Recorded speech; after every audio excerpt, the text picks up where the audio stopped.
Hi friends, అందరూ ఎలా ఉన్నారు? అందరూ బాగుండాలని మనస్ఫూర్తిగా కోరుకుంటున్నాను. Welcome to my channel Harsha Joshi SR official. ఈరోజు మనం జున్ను పాలు లేకుండా జున్ను ఎలా తయారు చేసుకోవాలో చూసేద్దాం రండి. అండ్ మీలో ఎంతమందికి జున్ను అంటే ఇష్టమో కామెంట్ చేయండి ఫ్రెండ్స్.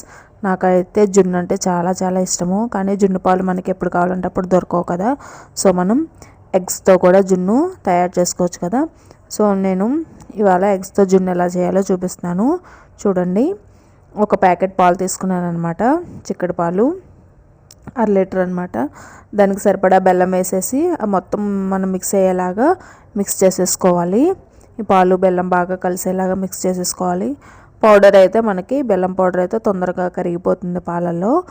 నేను ఇంకా పౌడర్ తీసుకోలేదు. ఇలా బెల్లాన్ని చిన్న చిన్న ముక్కలుగా కట్ చేసి తీసుకున్నాను అనమాట. అదంతా కొద్దిసేపు పక్కన పెట్టండి, నా బెల్లం తొందరగా కరిగిపోతుంది. ఈలోపు మనం 4 ఎగ్స్ తీసుకొని మిక్సీలో బాగా నొరగ వచ్చేలాగా మిక్సీ పట్టుకుందాము. బాగా నొరగ వచ్చేలాగా మిక్సీ పట్టుకుంటే మనకి ఆ నీసు వాసన అనేది రాదనమాట. జున్ను బాగా నొరగ వచ్చేలాగా మిక్సీ పట్టుకోవాలి ఎక్కువసేపు. అలాగే మనకి జున్నులోకి మనకి మెయిన్ కావాల్సింది మిరియాల పొడి అండ్ యాలకుల పొడి కదా. రెండింటిని కలిపి బాగా మిక్స్ దంచుకుందాము. బాగా మెత్తగా పౌడర్ చేసుకుందాము. దీనివల్లే మనకి జున్ను అనేది మంచి టేస్ట్ వస్తుందన్నమాట. అలాగే బెల్లం కూడా సరిపడా వేసుకుందాము. మనం సరిపడా వేసుకొని తీపి ఎవరికి ఎంత కావాలో, తీపి ఎక్కువ తినేవాళ్ళు ఉంటారు కదా. సో కొంచెం బెల్లం ఎక్కువ వేసుకున్నా పర్వాలేదు. చాలా అంటే చాలా టేస్టీగా వస్తుంది ఫ్రెండ్స్. సేమ్ మనకి జున్ను పాలతో చేసిన జున్నులా వస్తుందన్నమాట. తప్పకుండా ఈ వీడియో చూసి అందరూ ట్రై చేస్తే కనుక కామెంట్ చేయండి ఎలా వచ్చింది ఏంటి అని. ఖచ్చితంగా వీడియో చూడండి. వీడియో నచ్చితే లైక్ చేసుకోండి. అలాగే నా ఛానల్కి సబ్స్క్రైబ్ చేయండి. కొంచెం సపోర్ట్ చేయండి ఫ్రెండ్స్. ఇప్పుడు కోడిగుడ్లు ఏదైతే మనం మిక్సీ పట్టేసుకున్నామో నురగ వచ్చేలాగా, అది మనం ఇందులో కలిపేసుకుందాము. కోడిగుడ్లు మొత్తం కలిపేసాను అనమాట.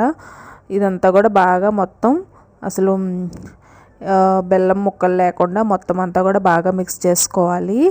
అలాగే మిరియాలు యాలకులు దంచి పెట్టుకున్నాం కదా పౌడరు, అది కూడా వేసేసుకొని బాగా కలిపేసుకొని మనం ఆవిరిలో జున్నుని ఎలా ఉడకబెట్టుకుంటామో అలా ఉడకబెట్టేసుకుంటే మనకి జున్ను అనేది రెడీ అయిపోతుంది.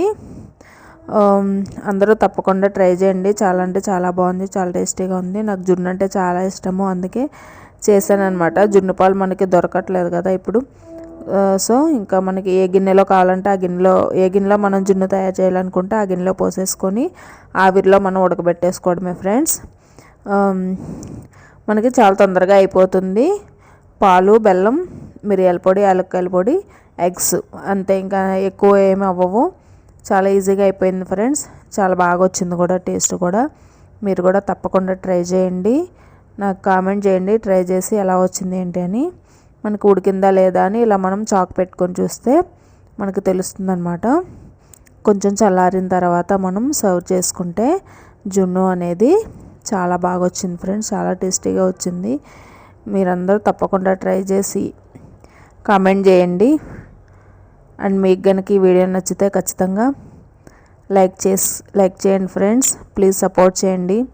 అలాగే నా ఛానల్కి సబ్స్క్రైబ్ చేసుకోండి friends. Thank you so much.